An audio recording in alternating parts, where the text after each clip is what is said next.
Hey y'all, happy Tuesday. So let's dig back in.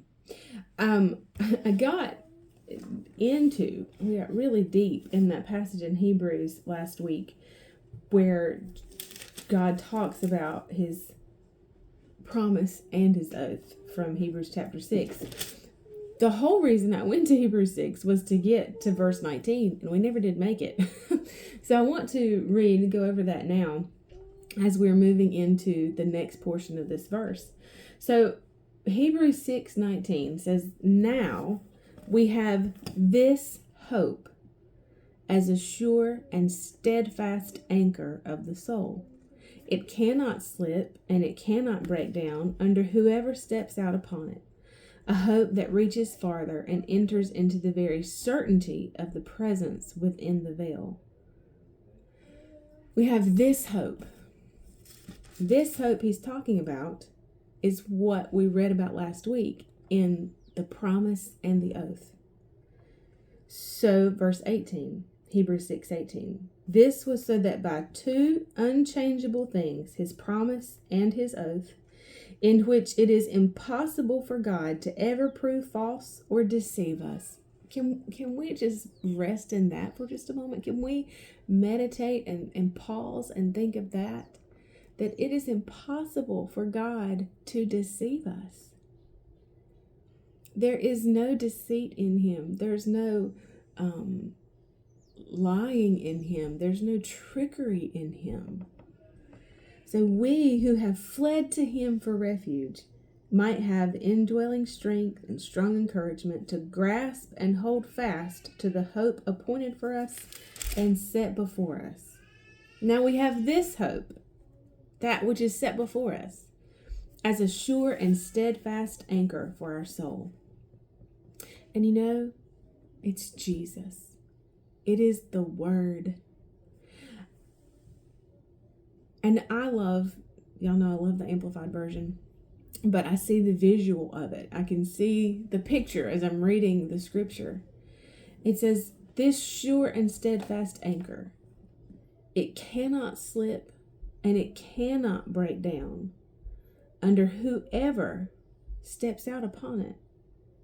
A hope that reaches farther and enters into the very presence within the veil." He's leading to an analogy. The presence of God used to dwell in the Holy of Holies. So in the Old Testament, when we read about the temple and how God set the temple up so that he could commune as closely as he could with his people, because of course during the Old Testament Jesus had not come yet, so there was no payment or recompense for sin, and so he did have to be separated from the people. The purity of holiness consumes or burns up sin, and so there had to be separation.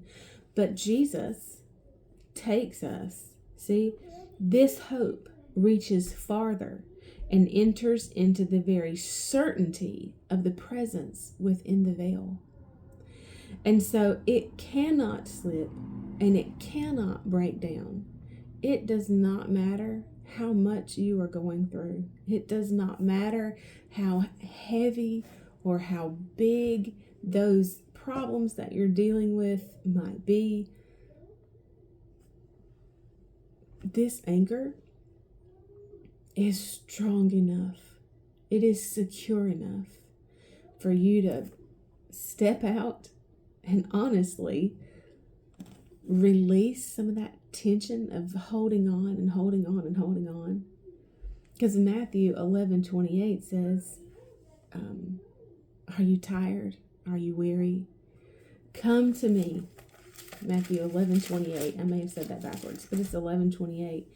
"Come to me, all you who labor and are heavy laden and overburdened, and I will cause you to rest. I will ease and relieve and refresh your soul." But when we come and when we find in his word that his plans for us are good and his plans are to take care of us, then we can trust him to help us with the hard things. We can trust that if I release my grip and my grasp on these things that are weighing me down, I don't have to have the strength. I don't have to carry it. This anchor is strong enough. It's not going to break down under the weight we bring to it. Does that make sense? You're not going to add enough load. You're not going to add enough weight to this anchor to where it begins to give way. This anchor, sure and steadfast. And it's Jesus. And that's why we can have expectation. Because he has given his word. And if he's given his word, he's not going to change it. We'll pick up here tomorrow. I'll see you then. Bye, y'all.